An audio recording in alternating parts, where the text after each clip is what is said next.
कर्पूरी ठाकुर और वीपी सिंह के बाद पिछड़ों और अति पिछड़ों के सर्वाधिक लोकप्रिय नेता के रूप में आज नीतीश कुमार उभरे हैं। 15 साल भारतीय जनता पार्टी के लोग रामधुनी कर रहे थे, वहां बैठ करके रामधुनी कर रहे थे सरकार में। अब विकास का नजीर देखना है तो पटना का मेरिन ड्राइव देख लीजिए। देखिए, एक बहुत ही ऐतिहासिक पल है। समाज को फूट डाल के, समाज को अलग अलग दिखा के उसमें अलग अलग जातिगत नेताओं को खड़ा करके अपनी राजनीति करते हैं। बहुत कुछ नयापन तो नहीं है, जो अनुमान था वही अनुमान है। कर्पूरी ठाकुर और वीपी सिंह के बाद पिछड़ों और अति पिछड़ों के सर्वाधिक लोकप्रिय नेता के रूप में आज नीतीश कुमार उभरे हैं, जिन्होंने कई सौ वर्षों की गुलामी को तोड़ करके जातिगत जनगणना जनता के सामने रखी है। आज साबित हो गया कि वो 63% हैं। उसमें भी इन्होंने पिछड़ों और अति पिछड़ों का बंटवारा किया है, जो रोहिणी कमीशन नहीं कर पाया। हम आज के दिन नीतीश कुमार को सैल्यूट करते हैं और चाहते हैं कि पूरे देश में घूम घूम करके वो जनता को आंदोलित करें, ताकि हर राज्य को जातिगत जनगणना करानी पड़े।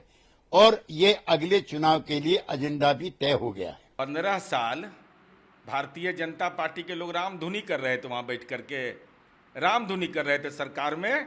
अब विकास का नजीर देखना है तो पटना का मेरिन ड्राइव देख लीजिए। मेरिने ड्राइव, गंगा मैया ने पुकारा है, गंगा मैली है, मंदिर की घेराबंदी हमने कराया। 10% जिनको आरक्षण मिला उनको आप स्कॉलरशिप नहीं देते हैं, हम स्टूडेंट क्रेडिट कार्ड देते हैं।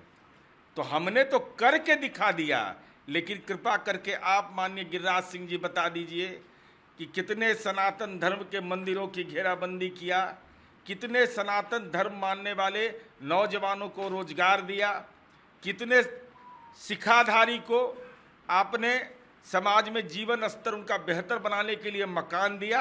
अरे जो किया सो हमने किया, आपने तो हमारा सब कुछ लूट लिया। इनके झूठ की कलई खुल रही है, इसलिए भाजपा बेचैन है। लेकिन देश भर में नीतीश कुमार जी ने नजीर कायम किया।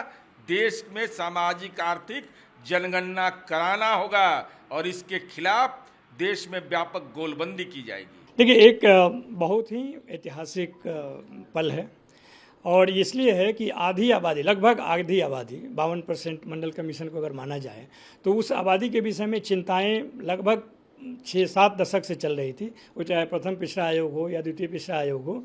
आप जरूर बिहार ने इसमें लीड लिया है या नेतृत्व किया है इसको जारी करने का, और उस मामले में भी ऐतिहासिक है कि ज़रूरत तो पूरे देश को है, लेकिन देश की सरकार ने जब मना कर दिया, मिन्नत करने के बाद, 2 बार सर्वसम्मति से पारित कराने के बाद विधानमंडल में सर्वदलीय शिष्टमंडल के मिलने के बावजूद भी अगर केंद्र सरकार ने मना किया, तो बिहार सरकार ने तय किया, पैसा नहीं दिया, फिर अपना पैसे के बल पे भी उस कराया, और 2 चरणों में कराकर एक बहुत ही वैज्ञानिक डेटा को इकट्ठा करने का प्रयास किया है, जो कि सरकार के लिए नियम बनाने में, नीतिगत फैसले लेने में उसके नियत का पता चलेगा कि वाकई में जो पिछड़े दलित पिछड़े लोग हैं उनके विकास का एक मापदंड तैयार किया जा सकता है। इसकी तो एक्सपेक्टेशन पहले भी था कि नीतीश कुमार की तिगड़ी जो है वो मानेगी नहीं, क्योंकि उनकी राजनीति का आधार ही जातिगत बेस पर है, और समाज को फूट डाल के, समाज को अलग अलग दिखा के उसमें अलग अलग जातिगत नेताओं को खड़ा करके अपनी राजनीति करते हैं।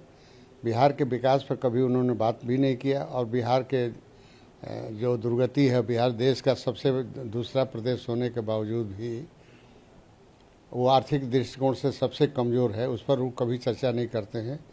क्योंकि लालू और नीतीश जी की राजनीति सिर्फ जाति पर आधारित रही है, धीरे धीरे जातियों के विश्वास इनसे हटने लगा है।